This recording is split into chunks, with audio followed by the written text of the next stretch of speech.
بسم اللہ الرحمن الرحیم نحمدہ ونصلی علی رسولہ الکریم اما بعد فعن ابن مسعود رضی اللہ تعالیٰ عنہ قال قال رسول اللہ صلی اللہ علیہ وسلم لا يدخل النار احد في قلبه مثقال حبة من خردل من ایمان ولا يدخل الجنة احد في قلبه مثقال حبة من خردل من كبر وعنه قال قال رسول الله صلى الله عليه وسلم لا يدخل الجنة من كان في قلبه مثقال ذرة من كبر فقال رجل إن الرجل يحب أن يكون ثوبه حسنا ونعله حسنا قال إن الله جميل يحب الجمال الكبر بطر الحق وغمط الناس أو كما قال رسول الله صلى الله عليه وسلم۔ حضرت ابن مسعود رضی اللہ تعالیٰ عنہ فرماتے ہیں، روایت کرتے ہیں کہ رسول کریم صلی اللہ علیہ وسلم نے فرمایا، وہ شخص ہمیشہ کے لیے دوزخ میں داخل نہیں ہوگا جس کے دل میں رائی کے دانے برابر بھی ایمان ہوگا، اور وہ شخص جنت میں داخل نہیں ہوگا جس کے دل میں رائی کے دانے برابر بھی تکبر ہوگا۔ حدیث کے اس جز کہ وہ شخص جنت میں داخل نہیں ہوگا جس کے دل میں رائی کے دانے برابر بھی تکبر ہوگا کا مطلب یہ ہے کہ کوئی شخص اس وقت تک جنت میں داخل نہیں ہوگا جب تک کہ اس کے نامے اعمال میں تکبر کا گناہ موجود رہے گا۔ ہاں، جب وہ تکبر اور دوسری بری خصلتوں کی آلائش سے پاک و صاف ہو جائے گا تو اس وقت جنت میں داخل کیا جائے گا، اور یہ پاکی و صفائی یا تو اس صورت سے حاصل ہوگی کہ اللہ تعالیٰ اس کو عذاب میں مبتلا کرے گا اور وہ عذاب اس آلائش کو دھو دے گا، یا اللہ تعالیٰ اپنی رحمت سے اس کو معاف کر دے گا اور معافی اس آلائش کو زائل کر دے گی۔ حضرت ابن مسعود رضی اللہ تعالیٰ عنہ کہتے ہیں کہ رسول کریم صلی اللہ علیہ وسلم نے فرمایا، وہ شخص جنت میں داخل نہیں ہوگا جس کے دل میں ذرہ برابر بھی تکبر ہوگا۔ یہ سن کر ایک شخص نے عرض کیا کہ کوئی آدمی یہ پسند کرتا ہے کہ اس کا لباس عمدہ ہو اور اس کے جوتے اچھے ہوں، اور وہ اپنی اس پسند و خواہش کے تحت اچھا لباس پہنتا ہے اور اچھے جوتے استعمال کرتا ہے، تو کیا اس کو بھی تکبر کہیں گے؟ آپ صلی اللہ علیہ وسلم نے فرمایا، اللہ تعالیٰ جمیل یعنی اچھا اور آراستہ ہے، اور جمال یعنی اچھائی و آراستگی کو پسند کرتا ہے، اور تکبر یہ ہے کہ حق بات کو ہٹ درمی کے ساتھ نہ مانا جائے اور لوگوں کو حقیر و ذلیل سمجھا جائے۔ تکبر یہ ہے کہ حق بات کو ہٹ درمی کے ساتھ نہ مانا جائے اور لوگوں کو حقیر و ذلیل سمجھا جائے۔ ان صحابی نے جو یہ سوال کیا، اس کا ایک پس منظر تھا، وہ یہ دیکھا کرتے تھے کہ جو لوگ غرور و تکبر کرتے ہیں اور اپنے علاوہ ہر ایک کو ذلیل و حقیر سمجھتے ہیں، ان کے جسم پر اعلیٰ اور نفیس لباس ہوتا ہے، ان کے پیروں میں نہایت اعلیٰ جوتیاں ہوتی ہیں، اور ان کے کپڑے وغیرہ اعلیٰ درجے کے ہوتے ہیں۔ چنانچہ جب انہوں نے آن حضرت صلی اللہ علیہ وسلم کا مذکورہ ارشاد سنا تو ان کو گمان ہوا کہ کہیں یہ چیزیں تو تکبر کی نشانیاں نہیں ہیں، اور اعلیٰ و نفیس لباس وغیرہ ہی سے تو تکبر پیدا نہیں ہوتا۔ لہٰذا انہوں نے پوچھا کہ اگر کوئی شخص محض اپنی ذاتی و خواہش و پسند اور استطاعت کی بنا پر اچھے کپڑے پہنے اور عمدہ جوتے وغیرہ استعمال کرے، اور اس کے خیال میں بھی یہ بات نہ ہو کہ وہ اپنے کپڑوں وغیرہ کے ذریعے دوسروں پر اپنی امارت و بڑائی کا روب ڈالے گا، لوگوں کو ذلیل و حقیر سمجھے گا اور اطراحت و گھمنڈ کرے گا، اور اس شخص کی اس نیت کی علامت یہ ہو کہ وہ جس طرح لوگوں کے سامنے اچھے کپڑے وغیرہ استعمال کرنا پسند کرتا ہو، اسی طرح تنہائی میں بھی ان چیزوں کو پسند کرتا ہو، تو کیا ایسے شخص پر بھی تکبر کا اطلاق ہوگا؟ حضور صلی اللہ علیہ وسلم نے اپنے مذکورہ جواب کے ذریعے واضح فرما دیا کہ ایسے شخص پر تکبر کا اطلاق نہیں ہوگا، بلکہ اس کا لباس عمدہ زیب تن کرنا اور اچھے جوتے پہننا اس کی تہذیب و شائستگی اور اس کی خوش ذوقی کی علامت ہوگا، جس سے شریعت نے منع نہیں کیا ہے اس کے بعد آپ صلی اللہ علیہ وسلم نے کبر کی حقیقت بیان فرمائی، تکبر کی حقیقت بیان فرمائی کہ جس کبر کو مذموم قرار دیا گیا ہے وہ دراصل اس کیفیت و حالت کا نام ہے جو انسان کو حق کے راستے سے ہٹا دے۔ تکبر اس کیفیت و حالت کا نام ہے جو انسان کو حق کے راستے سے ہٹا دے، یعنی توحید و عبادت خداوندی سے بے پرواہ بنا دے، حق و صداقت سے سرکشی کرنے پر مائل کریں، حقیقت تک پہنچنے سے روکیں، سچائی کو قبول کرنے سے باز رکھے اور مخلوق خدا کو ذلیل و حقیر سمجھنے پر مجبور کرے۔ یہ کبر مذموم ہے، یہ کبر ہے کہ انسان اپنے آپ کو بڑا سمجھ کر شریعت کے حکم کی پرواہ نہ کرے، عبادت و خداوندی سے بے پرواہی برتے، یہ بھی تکبر ہے۔ توحید کو اس طرح نہ مانے جس طرح اس کا ماننے کا حق ہے، یہ بھی تکبر ہے۔ سچائی کو قبول نہ کرنا، یہ بھی تکبر ہے۔ دوسروں کو ذلیل و حقیر سمجھنا، اپنے آپ کو بڑا سمجھتے ہوئے، یہ تکبر ہے۔ تکبر اللہ کو پسند نہیں۔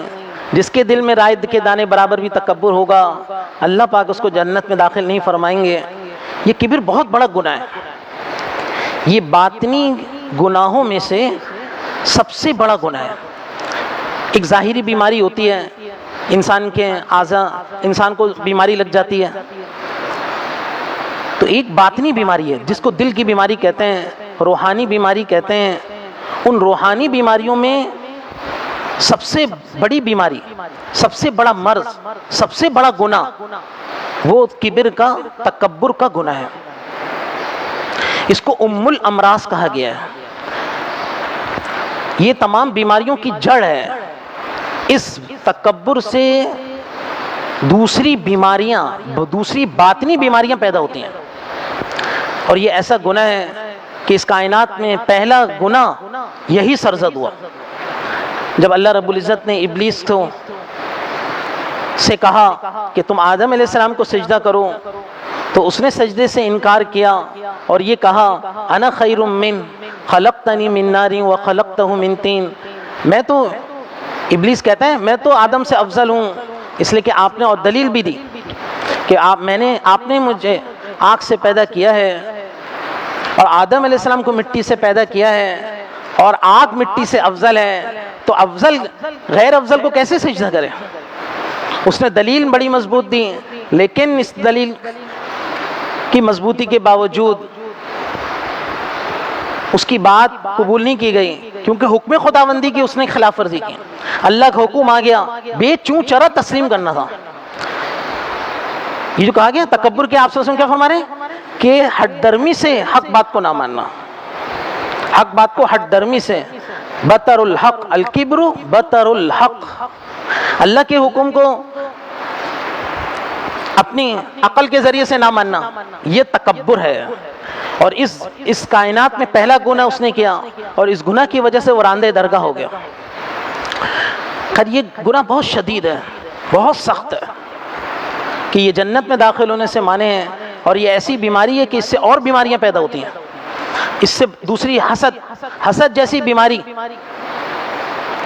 وہ اس کا سبب تکبر ہے، کیونکہ جب انسان اپنے آپ کو افضل اور برتر سمجھتا ہے تو دوسرے کے پاس جو نعمت ہوتی ہے تو اس سے بھی اس کو بے چینی ہوتی ہے کہ افضل میں ہوں تو یہ نعمت تو میرے پاس ہونی چاہیے تھی، یہ نعمت اس سے چھن کر میرے پاس آ جائے۔ تو یہ حسد جو پیدا ہوا وہ تکبر سے پیدا ہوا۔ بغض اور کینہ، اس کے پیدا ہونے کا سبب بھی تکبر ہے۔ غصے کی شدت اور غصے میں بڑھ جانا، یہ اس کا سبب بھی تکبر ہے۔ اس کا علاج بہت ضروری ہے، اور یہ بہت باریک ہے۔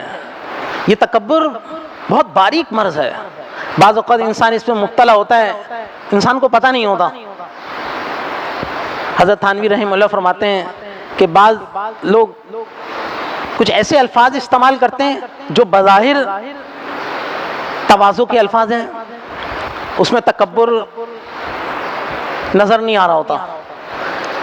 جیسے بعض لوگ اپنے آپ کو دوسرے کے سامنے کہتے ہیں میں تو بڑا ناکارہ ہوں، میں تو بڑا جاہل ہوں، اور اس کا یہ کہنے سے مقصد یہ ہوتا ہے کہ سامنے والا یہ سن کر اس کے جواب میں کہے نہیں نہیں آپ تو بڑے بڑے آدمی ہیں، آپ تو بڑے علامہ ہیں. تو وہ یہ جملہ سننا چاہ رہا ہوتا ہے، اس لیے وہ یہ جملہ کہہ رہا ہوتا ہے. حالانکہ اس کے جواب میں اگر اس کو کہہ دیں ہاں آپ تو بڑے جاہل ہیں، آپ تو بڑے کمینے ہیں، آپ تو بڑے ناکارہ ہیں، تو پھر طبیعت ان کی صاف ہو جائے گی، ان کو غصہ آ جائے گا. تو اس کا مطلب ہے کہ انہوں نے یہ جو جملہ کہا کہ میں بڑا ناکارہ ہوں، میں بڑا جاہل ہوں، وہ در حقیقت اس سننے کے لیے کہا کہ ہاں نہیں آپ لوگ ان کو کہیں کہ آپ بڑے علامہ ہیں. یہ بھی تکبر ہے. یہ بڑا باریک مرض ہے. انسان کو اپنی ہر وقت اپنا محاسبہ، اپنے اوپر نگاہ رکھنی چاہیے کہ میرے سے کوئی تکبر کے الفاظ نہ ہو، میرے انداز سے، میرے قول سے، میرے افعال سے تکبر ظاہر نہ ہو. دیکھیں تکبر یہ نہیں ہے کہ آدمی کو اللہ پاک نے جو نعمتیں دی ہیں ان نعمتوں کی مقدار کے اعتبار سے وہ اپنے آپ کو بڑا سمجھے. مثلا اللہ پاک نے کسی کو صحت دی ہے تو وہ غیر صحت مند سے اپنے آپ کو اچھا سمجھتا ہے. اللہ پاک نے ایک کو مال دیا ہے تو مال کی وجہ سے کم مال والے سے اپنے آپ کو مالدار سمجھتا ہے.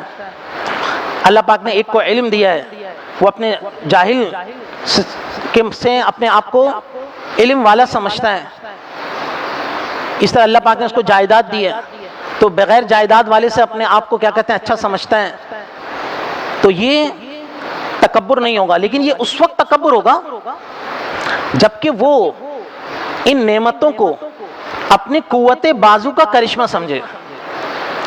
میرے پاس تو مال یہ ہے، میں تو ایسا ہوں اور میں ویسا ہوں، میری ایسی تدبیر اور میری ایسی محنت سے کیا کہتے ہیں یہ مجھے مال حاصل ہوا ہے. اگر وہ یہ ان مال کے حصول کو اپنے قوت بازو کا کرشمہ سمجھے گا تو یہ بھی تکبر ہے. بلکہ اس کو اللہ کی عطا سمجھے کہ میں کچھ نہیں، میرے اختیار میں کچھ نہیں، میری حیثیت کچھ نہیں. اگر وہ اپنے آپ کو بے حیثیت سمجھتے ہوئے اللہ پاک کو کہ ان نعمتوں کو اللہ کی عطا سمجھے گا تو پھر وہ تکبر سے بچے گا، بچ سکے گا. ورنہ تکبر میں پڑ جائے گا، وہ اطراحت میں پڑ جائے گا. میرے پاس بہت صحت ہے، میرے پاس بڑا مال ہے، میرے پاس بڑا علم ہے، میرے پاس بڑی جائیدادیں ہیں. وہ اس گھمنڈ اور اطراحت میں دوسروں کو حقیر اور ذلیل سمجھے گا، یہ تکبر میں پڑ جائے گا، جہنم کا مستحق ہو جائے گا. تو ایک تو یہ علاج ہے کہ وہ اس نعمتوں کو اللہ کی عطا سمجھے اور یہ سمجھے کہ اللہ پاک نے مجھے عطا کیا ہے، یہ سب اللہ کی عطا کردہ ہے. میں کس بات پہ گھمنڈ کروں، میں کس بات پر اتراؤں کہ یہ میرے قوت بازو کا کرشمہ ہے. جس میں یہ اطراحت اور گھمنڈ اور یہ تکبر اور یہ بڑائی پیدا ہو گئی وہ پھسل گیا، گر گیا، وہ سخت بیماری میں پڑ گیا، روحانی بیماری میں. تو انسان ہر وقت اپنا محاسبہ کرے، اطراحت کے بول سے بچے. ایک شخص نے دوسرے کو کہا، کوئی بات ہو گئی کیونکہ تم مجھے جانتے نہیں ہو میں کیا ہوں. تو ایک بزرگ نے کہا ہاں مجھے پتا ہے کہ تو کیا ہے، تیری ابتدا ایک ناپاک نطفہ ہے اور تیری انتہا جب تو مر جائے گا گل سڑ کے کیا کہتے ہیں مٹی بن جائے گا، اور اس درمیانی مدت میں تو نجاست لیے پھرتا ہے جو پیٹ میں ہے، جو اللہ پاک نے چھپا کے رکھا ہے. یہ تو انسان کی حقیقت ہے. تو پھر کہتا ہے کہ تجھے پتہ نہیں میں کیا ہوں. یہ اطراحت اور گھمنڈ کے بول ہیں، بہت سخت بول ہیں، اس سے بچنا ہے. اللہ پاک کیا کہتے ہیں ہماری اس سے حفاظت فرمائے، ہمیں اللہ پاک متواضع بنائے. یہ تکبر کا گناہ ایسا گناہ ہے جو جہنم میں لے جانے کا سبب ہے، دیگر بیماریوں کی جڑ ہے کہ پیدا ہونے کا ذریعہ ہے. آپ صلی اللہ علیہ وسلم کی صفت دیکھیں، آپ صلی اللہ علیہ وسلم فرمایا انا سید ولد آدم ولا فخر، میں اولاد آدم کا سردار ہوں لیکن مجھے اس پر فخر نہیں ہے. آپ صلی اللہ علیہ وسلم کے جملے کے آپ انداز دیکھیں، میں اولاد آدم کا سردار ہوں لیکن مجھے اس پر فخر نہیں ہے. یہ تو اللہ کی کیا کہتے ہیں طرف سے مجھے یہ رتبہ مرتبہ ادا کیا گیا. آپ صلی اللہ علیہ وسلم مکے میں فاتح بن کر 8 ہجری کو داخل ہو رہے ہیں، جنہوں نے آپ صلی اللہ علیہ وسلم پر ظلم و ستم ڈھائے، آپ صلی اللہ علیہ وسلم کو ہجرت پہ مجبور کیا، آپ صلی اللہ علیہ وسلم کے راستے میں کانٹے بچھائے، غلاظتیں ڈالیں، نہیں آپ صلی اللہ علیہ وسلم مکے میں داخل ہو رہے ہیں۔ آج ہی کا یہ حال ہے کہ آپ صلی اللہ علیہ وسلم کی تھوڑی مبارک سینے سے لگی ہوئی ہے، نہ آپ صلی اللہ علیہ وسلم کا سینہ تنا ہوا ہے، نہ ہی کیا کہتے ہیں آپ صلی اللہ علیہ وسلم کے کندھے اکڑے ہوئے ہیں، بلکہ اِنَّا فَتَحْنَا لَكَ فَتْحًا مُبِينًا کی کیا کہتے ہیں آواز لگاتے ہوئے مکے میں عام معافی کا اعلان کرتے ہوئے داخل ہو رہے ہیں۔ یہ کیا ہے؟ آپ صلی اللہ علیہ وسلم بتا رہے ہیں کہ تکبر زیبا نہیں ہے، تکبر کسی انسان کو زیبا نہیں ہے، یہ تکبر اللہ کا حق ہے۔ اللہ پاک فرماتے ہیں الکبریاء ردائی، بڑائی صرف اللہ کا حق ہے۔ جو کیا کہتے ہیں بڑائی کرتا ہے وہ اللہ تعالیٰ کے ساتھ اس صفت میں شریک ہونا چاہتا ہے، اور شرک کی وجہ سے وہ جہنم کا مستحق بنتا ہے۔ اللہ پاک اس بیماری سے ہماری حفاظت فرمائے۔ وآخر دعوانا الحمدللہ رب العالمین۔